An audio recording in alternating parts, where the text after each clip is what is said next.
Roger. It's 30 minutes. We're not home 30. John, the countdown.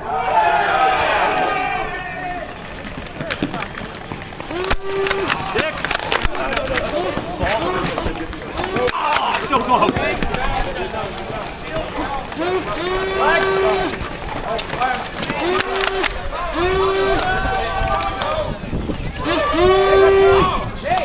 Watch out! Good.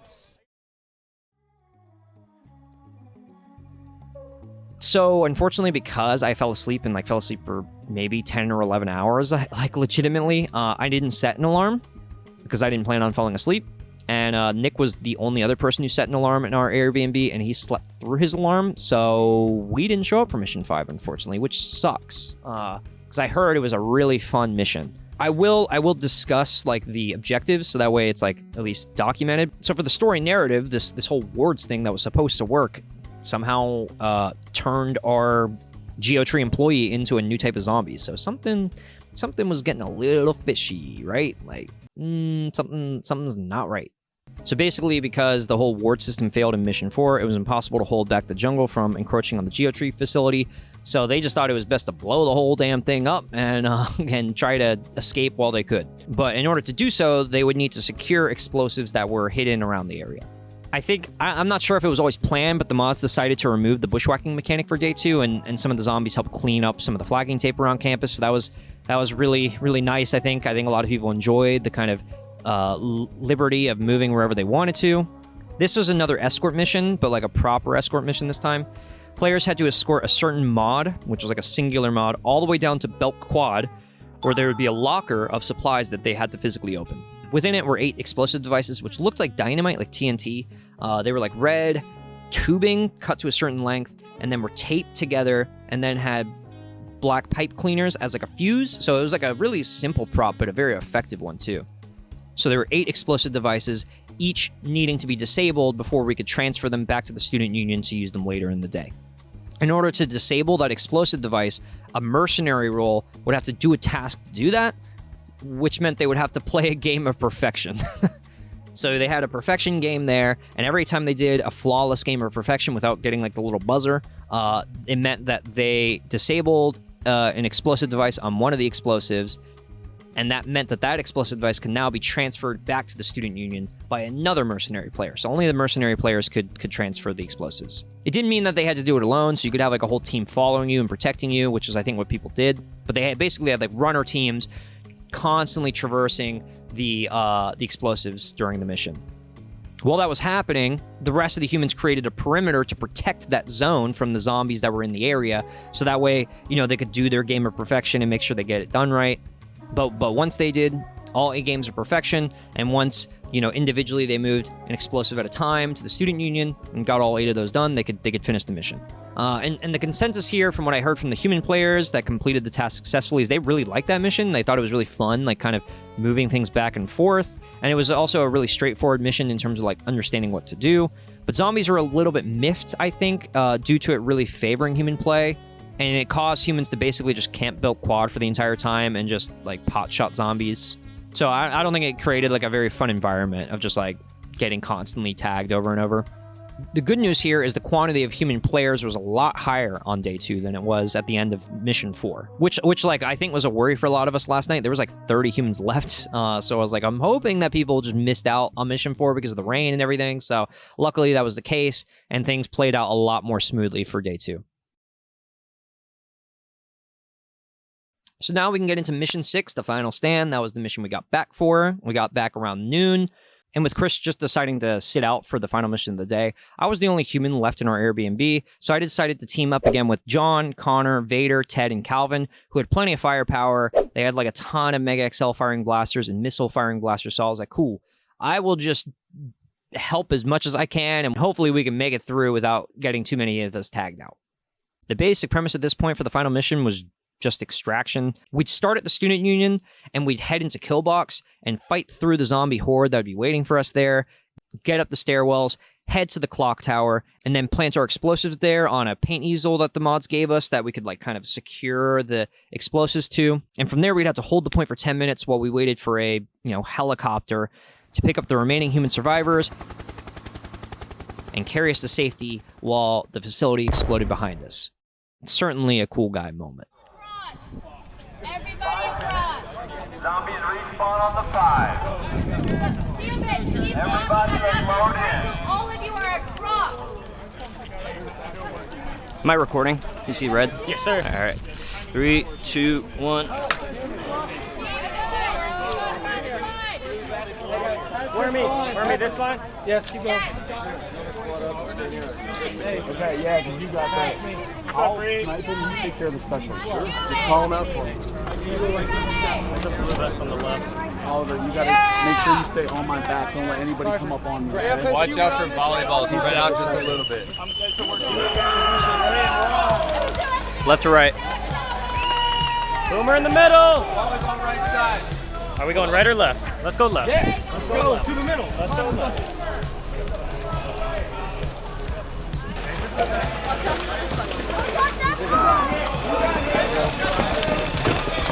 Special. He got hit. Jeez.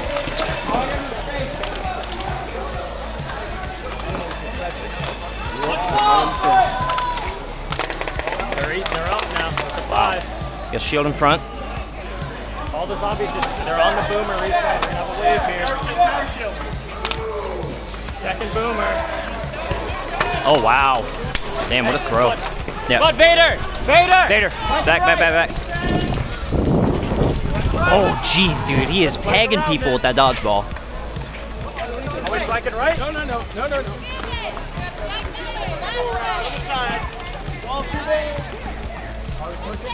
Where's Ted? Oh, there. So every time we were like heading one direction, the zombies would follow. So if we went left, they started to meander left. If we went right, they started to meander right. So at this point, it was like, let's just head one direction and try to continue to push through their line and see what we can do. They've got a line of shields. Let's push around.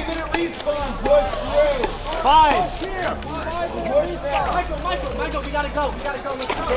All right.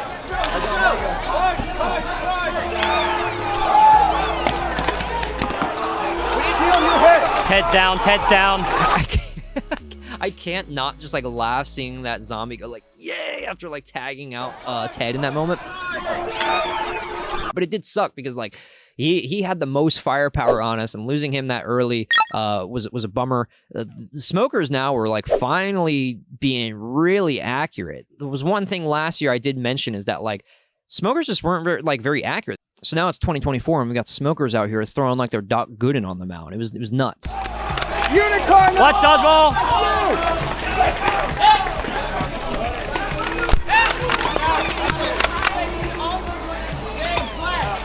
Dodgeball.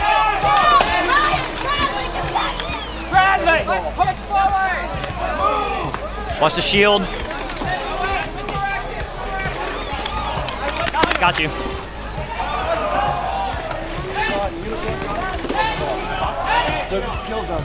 Yeah. Wolf, you want back? Are we pushing in left? Is left side moving at all? Yeah, I mean, left side's further than we are. But they might start. They're moving that way. It's easier to move now.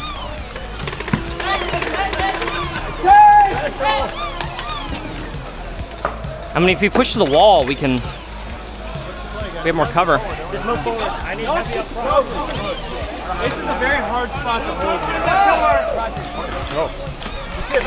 Watch dodgeballs behind you.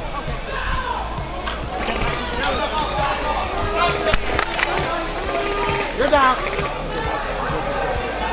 Oh, jeez. Oh, jeez. Oh, God. Watch it. Yeah, I think I had enough close calls with the dodgeballs for one day, so I made the move back within the pillars where it was a little bit safer.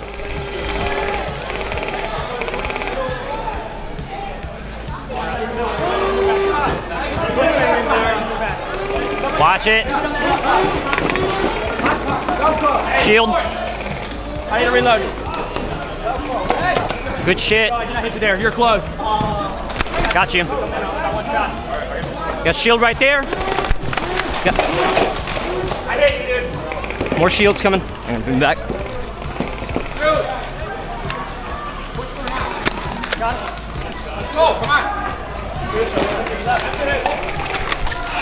Jeez.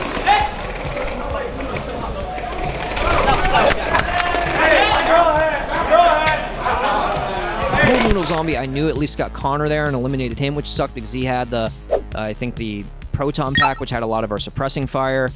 But I wasn't too sure about John. And I knew there was another Pool Noodle Zombie at us, so I'm turning around here, and by the time I look around forward, John is gone, and I realize he's sprinted up the zone, so of course I sprint after him. Keep going! Sorry, I just saw. Got you.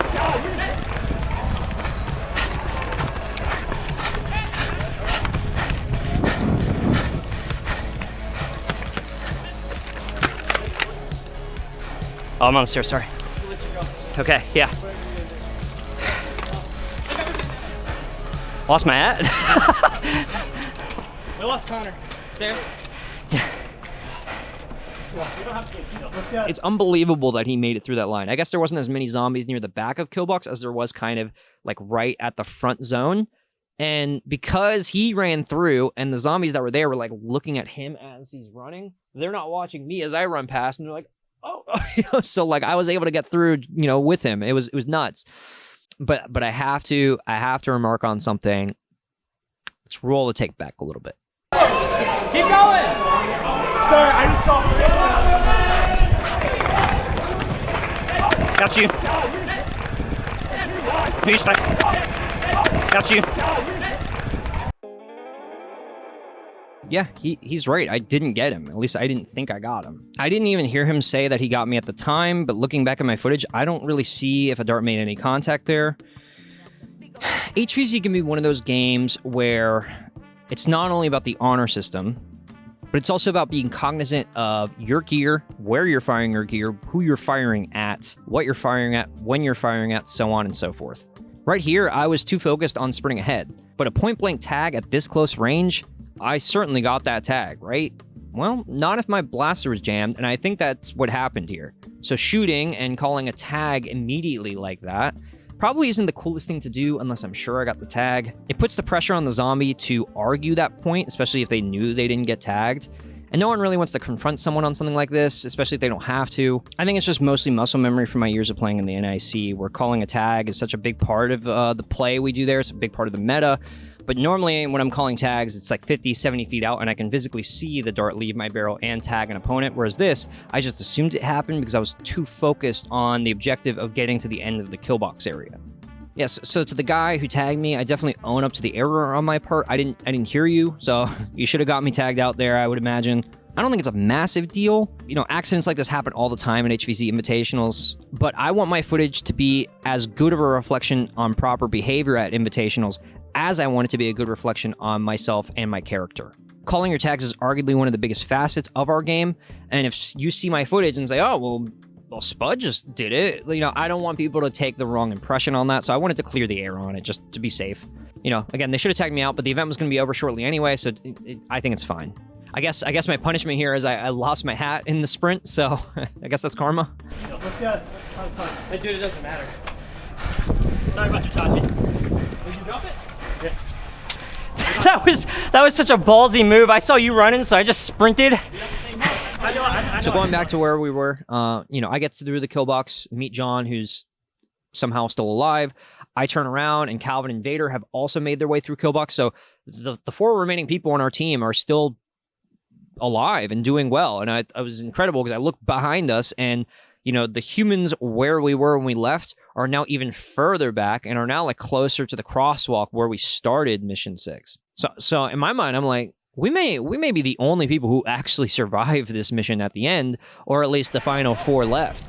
Here, but we don't have TNT. So Connor went down. I left my proton pack in the pillar. Yeah, I got you. Calvin covered. Gotcha. There's a zombie up here. One. I see one. It's still pretty good. You can shoot down from that ledge. Yeah, I know. So, but if you want to. Yeah. I don't know if I want them to know we're here, though. Yeah, that's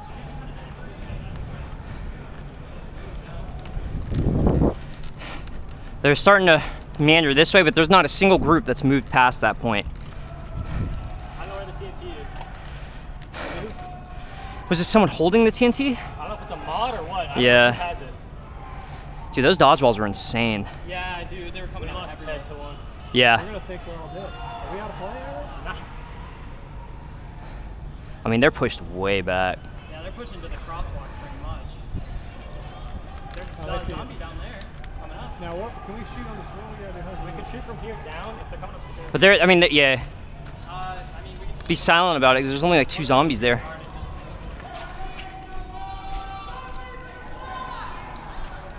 Hi, Pandora. Yep. We could back ourselves up against that wall and just have to stand over there. Fuck it, why not? I mean, what's the better option?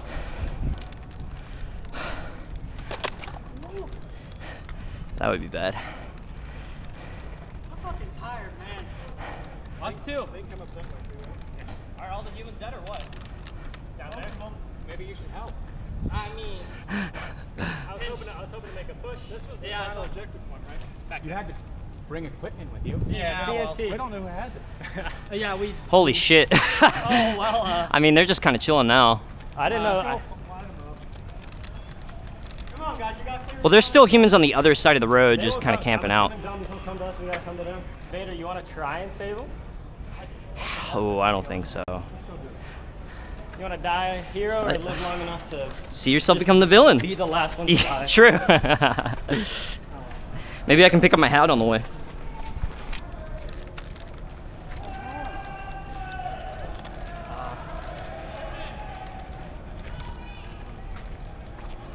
Who's telling us to wait? Yeah. Stay. Probably not stay here. Simon. Simon will tell you. Hey, you guys got that, right? Yeah. Hey, they need to know that you're done. Did you grab the Tachi right there? It's mine. So we need to at least start you. We can start you on this side. No. We're gonna start them up there because they got us there. Yeah, no, I got clear. I got clear all the way. Okay. You guys are good. Just straight here, run. Well, the zombies that know you got up there, I'll take it back. so it's whatever they do from there. Don't drop it again. Hey, good luck, guys. Good job getting past. Thanks. Why wasn't they weren't running? All 4 of us, we were pinched in there, just letting them reset. The moderation team decided it was best just to reset the mission from the top of the stairwell where we were and move the rest of the humans who were still alive to our location and just like reset everything, which I think was the smart play. You know, we didn't have any explosives, so we would have been up there with like no objective to complete.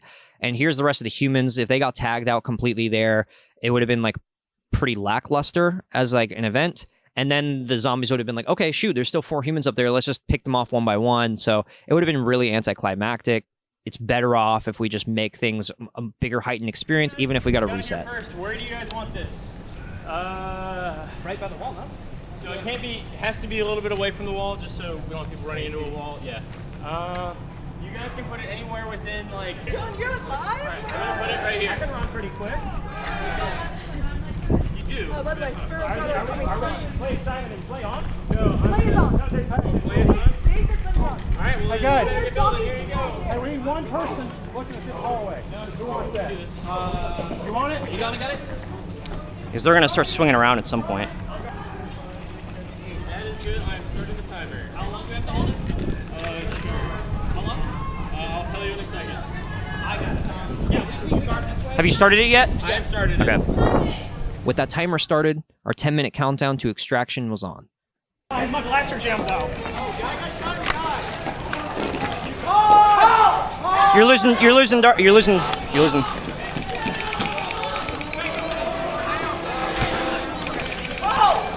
You tagged out? All right. Got you. So the mods called back the Horde one final time to get everyone prepared and amped for the last big zombie push, you know, and I think that's good to make sure people aren't trampling each other to try to get us out. Ran dry. I had to NXL a standard zombie. I saw that. Yeah, I saw you pop them. All right, guys. Humans, look lively. Our moms are deliberating! Well, I guess if there's ever time to die, boys, it's today. We're gonna lose, Roger. It's 30 minutes. We're not home 30. John, the countdown.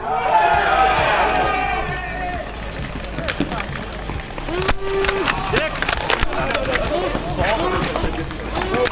So close.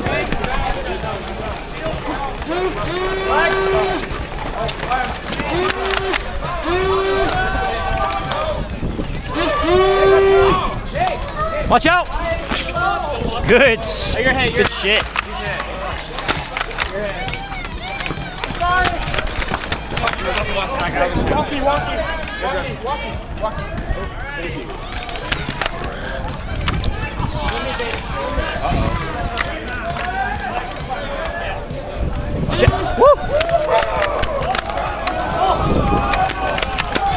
So I had been dealing with jamming issues all the way through Mission 6. I think I just left my darts in the mags for too long, and so they were squishing and not feeding properly. So I'm down here like trying to fix my mag and everything. I'm probably looking pretty vulnerable at this point, and all of a sudden I hear someone just yell, "Spud!" And I look up and it's Adam from Old Fusion Designs heading my way.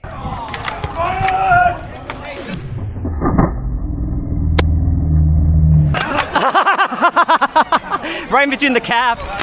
Hey, doesn't matter if it's an ugly tag. It's still a tag.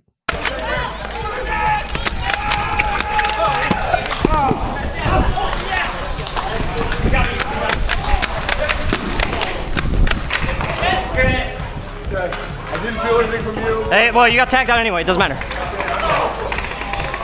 Going around, going around. Oh.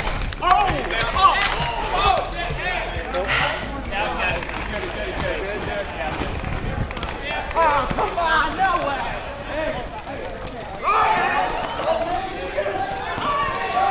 And that was it. My time as a human had ended for Endwar, and so did the rest of the remaining humans. I was probably one of the last 3 people alive, and I'm pretty happy with that. But now it was time to hand over my brain to the zombie who tagged me.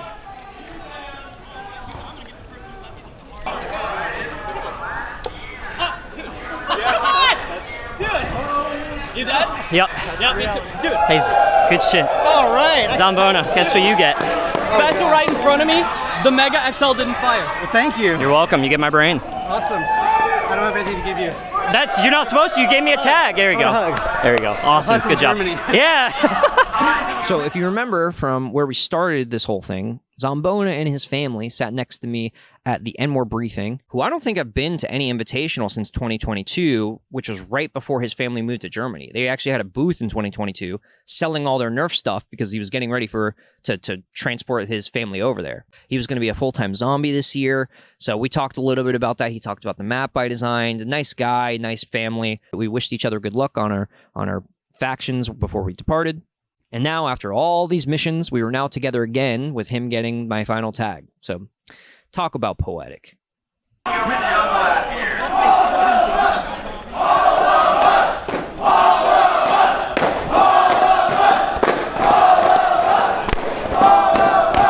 Generally, I like for all of the humans and zombies to end as zombies on the same team so everyone can win together. It's just my favorite way to end Endwar, so I love that. I loved kind of the camaraderie, everyone kind of chanting and being happy about the way things ended, so it was really cool.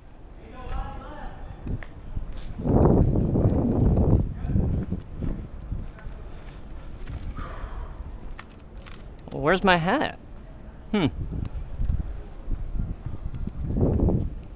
How long did you make it? It was like one of the last few people. Gave my brain. Good run, though. Yeah. Hope you got some good footage. I did. I think so, at least. I hope so. Good job. Fun time. Your map was so clutch. Appreciate it. You are Good game, so guys. lucky. When you were running right here, you didn't notice I was right behind you. Really? One over here shot me. Thanks, Fid. Did you see my hat fall off? Did you happen to pick up a blue hat? Yes. I handed it to a mod. Okay, thank you. Is that you? Yes. Thanks. Appreciate it. You got so lucky at the. I think someone got you right after anyway. Yeah. But I'm like, I saw you doing the action. I'm like, nothing's come out. That man does not. Well, everything was getting jammed, I think, from the humidity. So, like, y'all were about to start running, and I had to quickly swap mags, dump everything that was in here, and then put a new mag in. I was like, oh my God, this is not good. If I got in on you, my battle cry literally was going to be, let's go Rangers. Hell yeah, dude. That's right, I forgot. Yeah. Hey, you see it on there? Oh, yeah, I saw it. Did someone give you my hat? One of the mods has it. I don't have it. I don't think so. Okay. Hey, Wormy, did someone hand you a blue hat? No. Okay. Did someone hand you a blue hat? I gotta find the mod. Sorry, man. You're good. Hey, Pat, did someone hand you a blue hat? A blue hat? Yeah. Nobody handed it to me. Okay.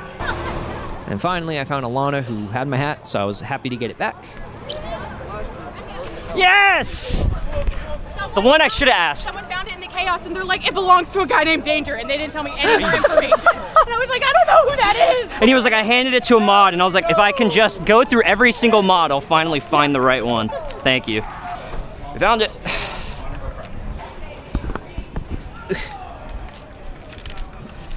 But I learned that the person who found my hat was James. I met him from FoamCon. He saw I had a Rangers shirt and I had a Rangers patch on my hydration pack. He was a Rangers fan, so appreciate it, man. Thank you very much. Go Rangers. So I was heading back to the student union, thinking about everything as a whole. And just like, for me, compared to last year's final mission, like, this was such an improvement. We were so happy with the way things ended. I think the moderation team was happy with it too. But I'll get into that in a second. For now, we'll get on to the final remarks of the event. We took a big event photo of everyone, allowed some of the mods to come up onto the stage, and we gave props to the people who made this all possible. And of course, got to grab that really awesome Endwar Challenge coin.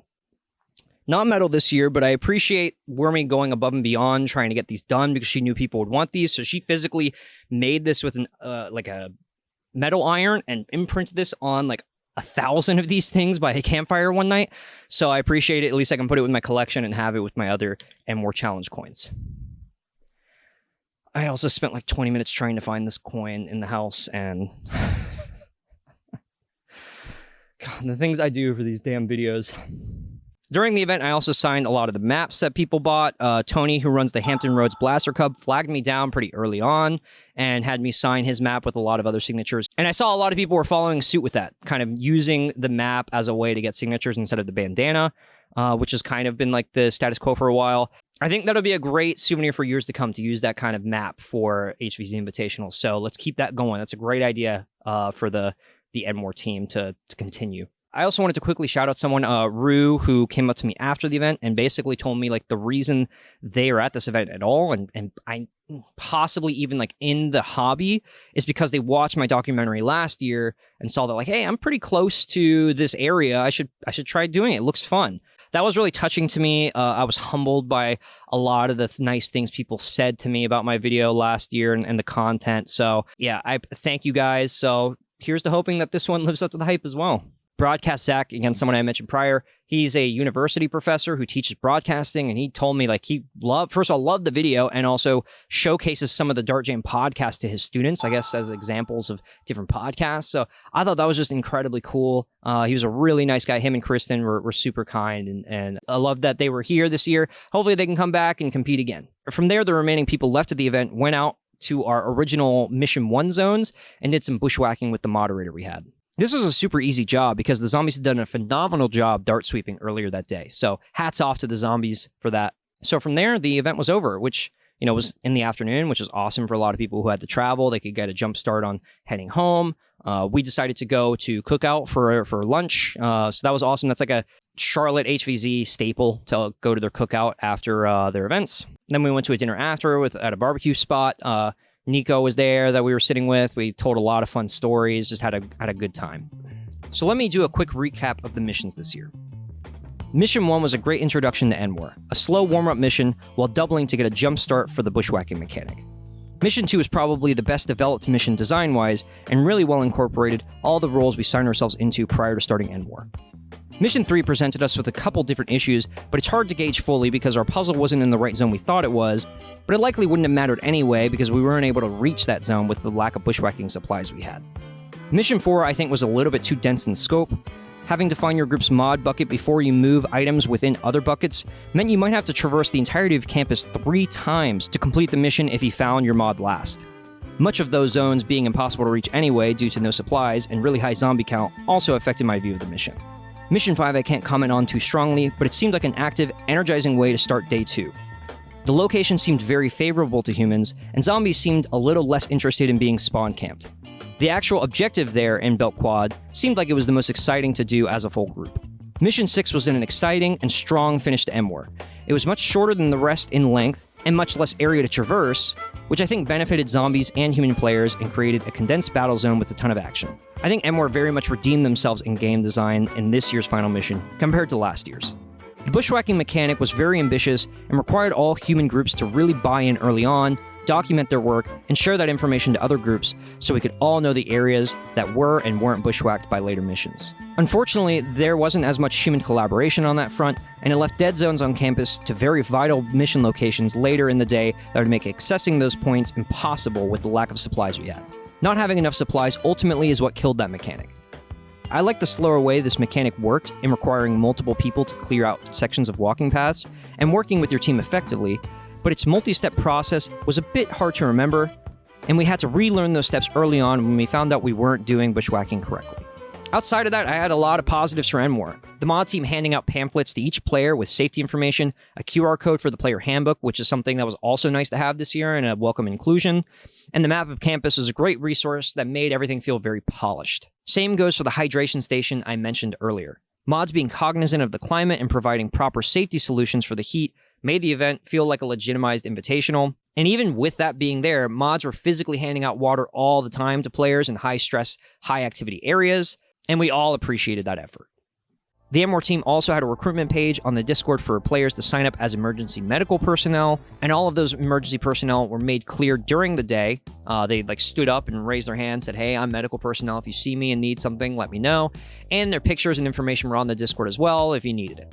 There was also a lot of great game strategy this year outside of mission objectives. One thing I didn't mention is zombie players could upgrade to special zombies if they returned a full bag of darts to the student union, which gave the zombies an extra incentive during play, and it also meant that zombies were actively dart sweeping throughout every mission.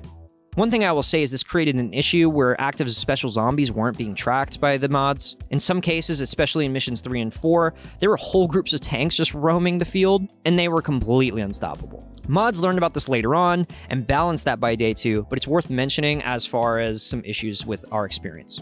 The OZs were fantastic this year. Pandora and her team of zombies really elevated this year's experience, and the energy they provided was great. They were prepared months prior to this event. They had their own Discord, they had their own call signs, walkie-talkie private channels. They mentioned to me after the event and kind of joked with me that they used my map against me, which I appreciated. And having a dedicated zombie mod was also an incredibly wise choice this year and kept zombies where they should for missions, which again, I think was a big issue for last year, where zombies kind of scattered too much and they didn't really have a direction they were supposed to go in, and it led to some really bad interactions.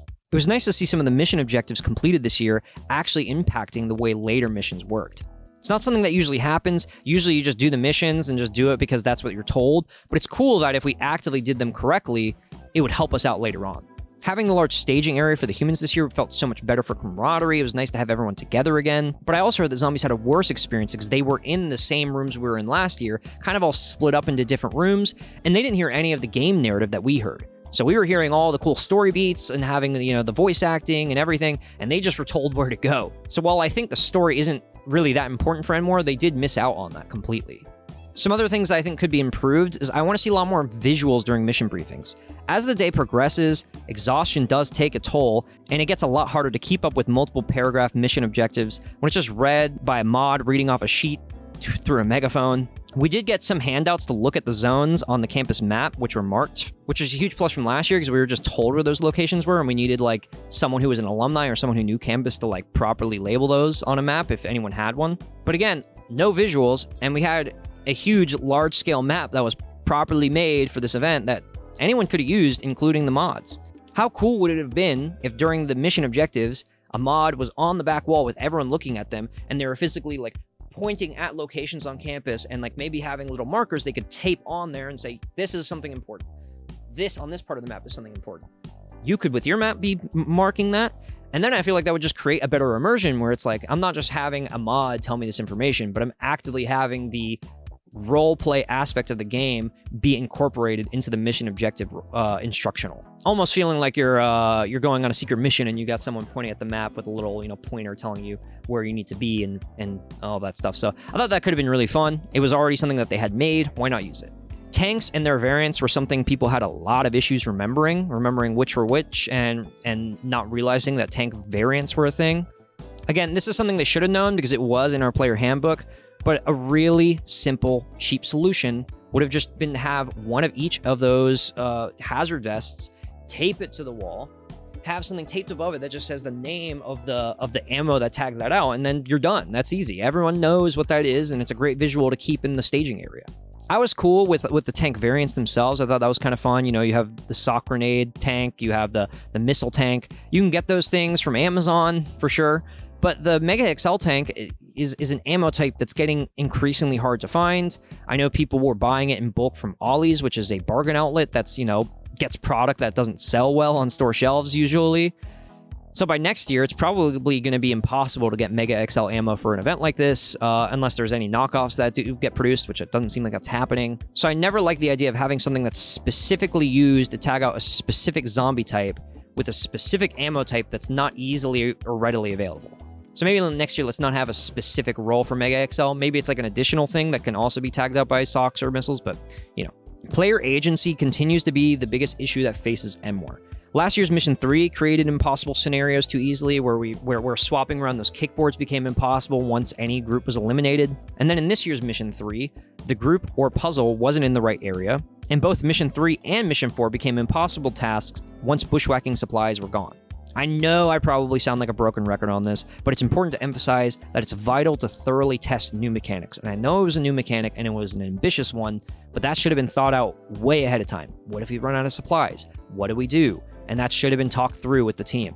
Doing play testing when you got a couple of mods who know what they're supposed to do and understand how Endwar works is very different from having 50 people in a group. Half of them have done Endwar before, half of them haven't. You got the climate and you've got stress from zombies chasing you. Things are very different when it's actually implemented into play. It did kind of suck just from a personal perspective, having to traverse the same path over and over ahead of the student union. It would have been cool to see more parts of campus, but we just got the luck of the draw where we were always heading towards greenhouses. One thing that's impossible to avoid is the climate. Charlotte is a scorcher this time of year, and it's hard to push back Endwar or push forward Endwar because you got Maryland Mayhem before it, and you've got Survival Fest right before it. And then if you move it further on, you got even worse heat being in late July, early August, and then you're also dealing with people going back to school and stuff. So I think it's safe to say it's going to stay in early July. But you got to be prepared for the heat. I had a 3-liter hydration pack that I bought for this event and almost went through 6 liters just in the first day. It was nuts. And we weren't even running around that much. You got to bring water to these events. It's a must-have. If you don't have it on your person on a hydration pack, you got to have it in your staging area. And you also somewhat need to dress appropriately. I understand that it's cool that we have these theme events, like it was safari themed. I saw, luckily this year it's really easy to find safari themed items that are actually good for being outside. But I did see people who weren't really dressed well for the environment, and those are the people I would see getting heat stricken the most. So if you want to dress up for the theme, by all means do so, but also make sure at least you have maybe a hydration pack on you, or you're hydrated properly, or you're taking care of your body properly, because you're going to be more likely to have issues. Also, just bring sunscreen. I didn't bring any sunscreen last year, and that was the biggest mistake I could have done. Between Endwar and then from Pro Tour being outside last year, my face got destroyed. So I had sunscreen this year. Make sure you bring your own. I have my own skin allergies, so I got to bring my own sunscreen. So, and you can't just trust people to have sunscreen for you, so make sure you at least get prepared. And I also thought the mods last year were a little bit more cohesive in the way they treated the event. This year, when mods would get on stage and deliver mission objectives and roles, it really depended on which mod was telling you them.